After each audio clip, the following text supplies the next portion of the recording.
Hi, this is Peter McGough with Muscular Development. I've got the great pleasure of sitting next to Zack Khan, a fellow Brit.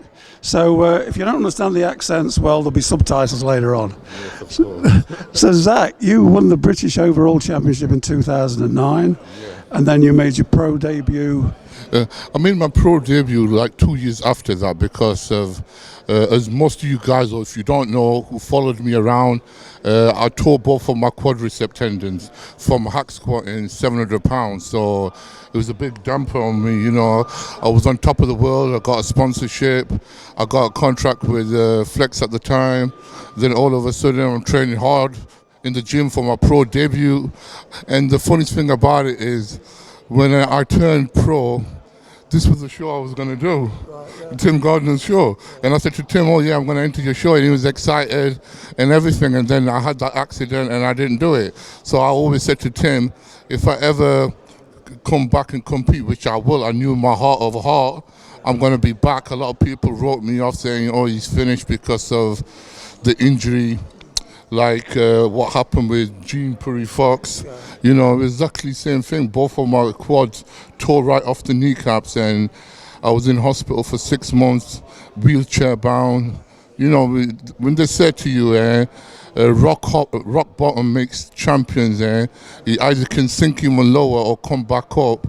I'm thankful, you know, I was around positive people who helped me and who advised me, you know, listen, just take them baby steps and come back. Don't rush it. The only reason with Jean Puri Fox, he didn't come back as good as he should have. He rushed his prep and came back too soon. So, you know, I listened to my body.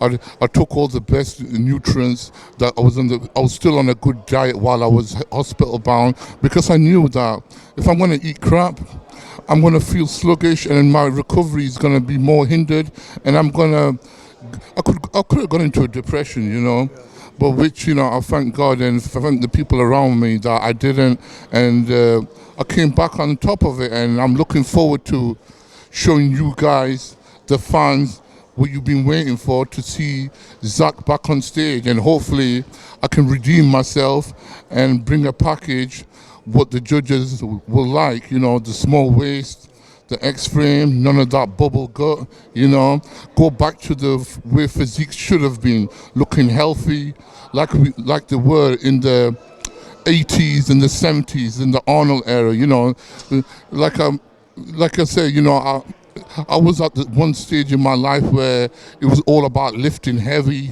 getting big as I can. But now things have changed, and that, believe it or not, the accident for me is a blessing, because he re-evaluated my training. So instead of just lifting heavy, like I used to do a lot of HIIT training, like Dorian Yates, now I do more like high repetitions, feel the muscle, you know, feel the pump, listen to my body. There's more than one way to skin a cat, you know, and you know, like you said, we ain't powerlifters. Nobody cares how much I lift on stage. And you know, at first it was like, for my blogs, I wanted to show my fans I can bench press 4 plates, I can squat 6 plates, I can do this. But then I thought, looking at guys like Jay Cutler, Phil Heath, Dexter Jackson, and I said, these guys go into the gym, train the same way, don't do nothing stupid, and they've been in the sport so long and they look healthy. I go, well, there must be something working. If Mr. Olympia is training like this, maybe I should take a leaf out of his book. Don't get me wrong. Everybody has got their own way of training, but who says that one way of training is right or wrong?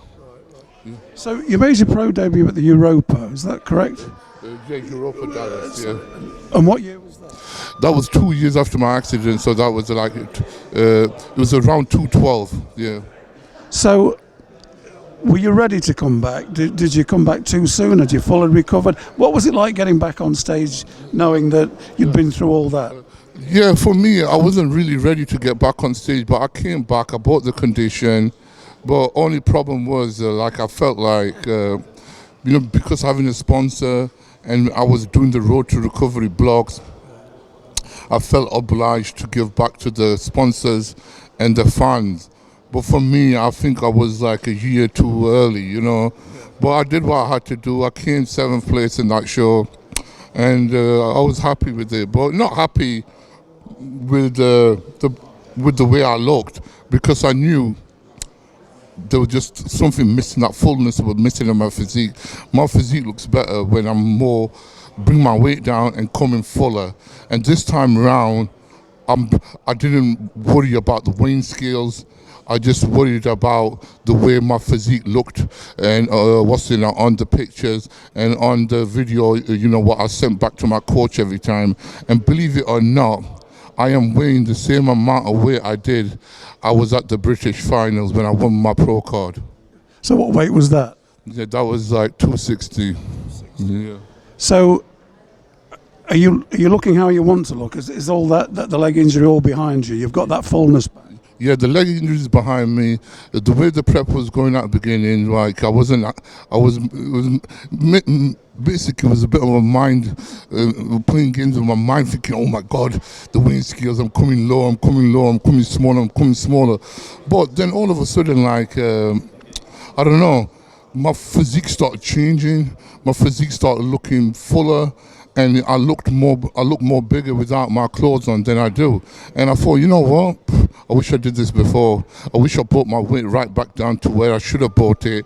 And I think to myself, like, now, when I carb up in the next few days to come up on stage and I dry out, I think I'm going to be very happy with the package I bring on stage, and hopefully the fans will know that Zack is back, you know. Zack is back. So you're from Sheffield, aren't you? You're from Sheffield, Steel City. I was going to say, for American viewers, Sheffield is like Pittsburgh, Steel City. It breeds men of steel, and we've got one here today. So just one final thing, Zack. Give us a message for the fans. You've basically covered things. What's your final war cry for this weekend? You know, my final word to the fans is, listen, look where I come from, look what I'm doing, and basically nobody can tell you nothing that you can't do. If you believe it, you can achieve it. And you gotta believe in yourself no matter what, and never give up on your dreams. A person who gives up on their dreams is a person who's good as dead. You know, no point living. You have to have a purpose in life, and don't let negative people around you put you down.